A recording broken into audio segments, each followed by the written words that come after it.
আপনারা হয়তো বা জানেন সৌদি আরবে তেলের দামের থেকে পানির দাম অনেক বেশি। তেলের দামই খুবই সস্তা, কিন্তু এখানে পানির দাম প্রচুর প্রচুর পরিমাণে, অনেক দাম পানির।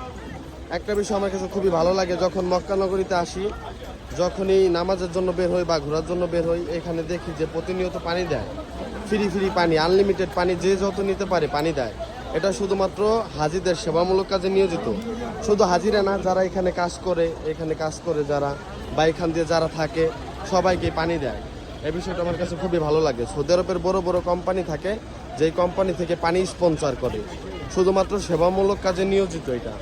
এই বিষয়টা আমার কাছে খুবই ভালো লাগে, কারণ সৌদি আরবে এমনিতেই পানির দাম অনেক অনেক, আর এমনিতে এখানে অনেক রোদ থাকে, গরম থাকে। গরমের মধ্যে মানুষকে পানি দিয়ে তারা সহযোগিতা করে।